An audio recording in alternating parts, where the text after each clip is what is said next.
শান্তিপুর গ্রাম, যেখানে সহজ সরল মানুষগুলো একে অপরকে বিশ্বাস করেই দিন কাটায়।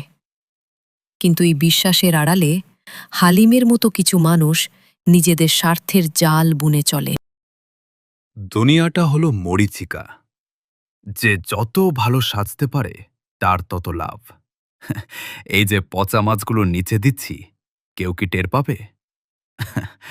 ওপরের এই রূপালী ইলিশের ঝিলিক দেখেই মানুষের চোখ ধাঁধিয়ে যাবে। লোকে বলে সততাই মূলধন, আমি বলি চালাকি মূলধন। ওরে আমার শান্তিপুরের ভাইজানেরা, দেখে যান, আজ নদী থেকে টাটকা হীরা জহরত তুলে এনেছি। এমন মাছ খাবেন তো মুখে স্বাদ লেগে থাকবে জনম জনম। বাজারে মাছ পাবেন অনেক, কিন্তু হালিমের মাছ হতো অমৃত। হালিম ভাই, মাছের গায়ে তো বেশ চকমক করছে, কিন্তু দামটা যে আজ বড় কম মনে হচ্ছে। কোনো ঘাপলা নেই তো? আরে রফিক ভাই, আপনিও কি অন্যদের মতো সন্দেহ করছেন? আমি কি আপনাদের বাইরের কেউ? পাশের গ্রামের মজিদ ব্যাপারী অনেক লাভ করতে চায়, তাই দাম বেশি। আর আমি চাই আপনাদের দোয়া। লাভ 1 টাকা কম হলেও আমার ক্ষতি নেই, যদি আপনারা খুশি মনে বাড়ি ফেরেন। তা অবশ্য ঠিক। ঠিক আছে, দাও 2 কেজি দাও। সাবধানে দাও, যেন মাছ থেতলে না যায়। একদম চিন্তা করবেন না, ব্যাগে এমনভাবে দিচ্ছি যেন মাছগুলো এখনো নদী থেকে লাফিয়ে ব্যাগে ঢুকছে। সারাদিনে ধোঁকাবাজি শেষে হালিম যখন ঘরে ফেরে, তার থলে ভর্তি থাকে উপার্জিত টাকায়। কিন্তু সেই টাকার ওপর যে অভিশাপ জমেছে তা কেবল তার স্ত্রী রহিমা অনুভব করতে পারত। আজ তো কপাল খুলে গেছে রহিমা, যা লাভ হয়েছে মাস শেষে আমরা একটা নতুন গরু কিনব। গ্রামের লোক কত বোকা দেখেছ, সামান্য অফারেই সব মাছ শেষ।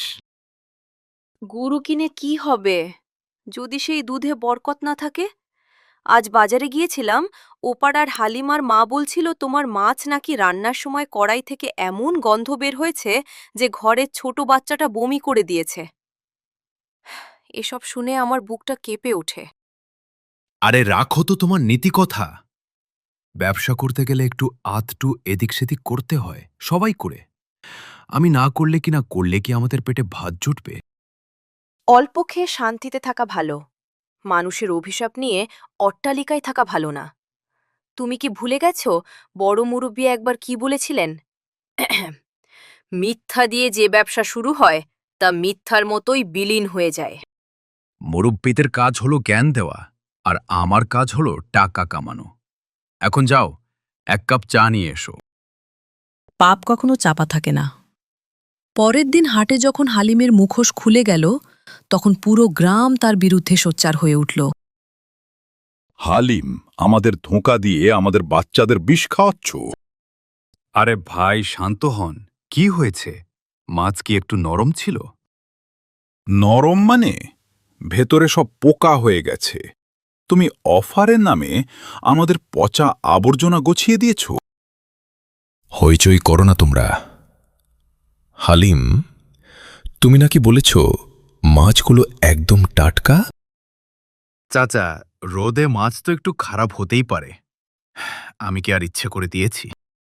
হালিম, তুমি আমাদের গ্রামের লজ্জা, শাসান্তিপুর নামের কলঙ্ক তুমি। তোমার এই লোভ আজ গ্রামের ছোট ছোট শিশুদের বিপদে ফেলেছে। মানুষের বিশ্বাস নিয়ে খেলা করার শাস্তি অনেক বড়। চাচা, এবারের মতো মাফ করে দেন। মাফ করার মালিক ওপরওয়ালা, কিন্তু এই সমাজে চলতে হলে তোমাকে প্রায়শ্চিত্ত করতে হবে। আজ থেকে কেউ তোমার সাথে কথা বলবে না, তোমার দোকান থেকে কেউ 1 দানা চালও কিনবে না, যতদিন না তুমি নিজের পাপে লজ্জিত হয়ে আমাদের কাছে প্রমাণ দিতে পারো যে তুমি সৎ হয়েছ। এক ঘরে হয়ে পড়া হালিম যখন মানুষের ঘৃণা আর অবজ্ঞা পেল, তখন তার ঘুমন্ত বিবেক জেগে উঠল। রাতের অন্ধকার যেন তার অপরাধগুলোকে আরও বড় করে দেখাচ্ছিল। আজ পুরো হাট ফাঁকা হয়ে গেল যখন আমি গেলাম। সবাই আমাকে দেখে থুথু ফেলল। কেউ আমার চোখের দিকে তাকাচ্ছে না। আমি কি তবে সত্যি এত খারাপ হয়ে গেছি? যখন তুমি টাকা গুনতে তখন আমি তোমার চোখে অন্ধকার দেখতাম। আজ তোমার চোখে অশ্রু দেখছি। এই অশ্রুই তোমার মনকে পরিষ্কার করবে। মানুষ হারানো সম্মান ফিরে পেতে পারে যদি সে সত্যি সত্যি নিজের ভুল বুঝতে পারে। আমি বড় ভুল করেছি রহিমা। আজ বুঝতে পারছি ঠকিয়ে বড় হওয়া যায় না, কেবল একা হয়ে যাওয়া যায়। আমি কালই সবার পা ধরে মাফ চাইব। আমি আবার সেই আগের হালিম হতে চাই যাকে সবাই বিশ্বাস করত। পরদিন শান্তিপুরের সকালটি ছিল ভিন্ন। হালিম আর চতুর ব্যবসায়ী নয়, বরং একজন অনুতপ্ত সাধারণ মানুষ হিসেবে হাটে ফিরে এলো। ভাইয়েরা আমার, আমি আপনাদের ছোট ভাই। আমি শয়তানের লোভে পড়ে অন্ধ হয়ে গিয়েছিলাম। আজ থেকে আমি আর মাছের নিচে পচা মাছ রাখব না। আমি লাভ করব না, শুধু আপনাদের আস্থা ফিরে পেতে চাই। এই মাছগুলো আমি সকালে নিজের হাতে জাল ফেলে ধরেছি। কেউ যদি বিশ্বাস না করেন তবে বিনে পয়সায় নিয়ে যান। খেয়ে যদি ভালো লাগে তবেই টাকা দেবেন। হালিম ভাই, তোমার চোখের পানি বলছে তুমি বদলে গেছ। মানুষ তো ভুল করেই, কিন্তু যে ভুল শুধরে নেয় সেই তো আসল মানুষ। দাও, আমাকে 1 কেজি মাছ দাও। শান্তিপুর গ্রামে আজ আবার শান্তি ফিরে এলো।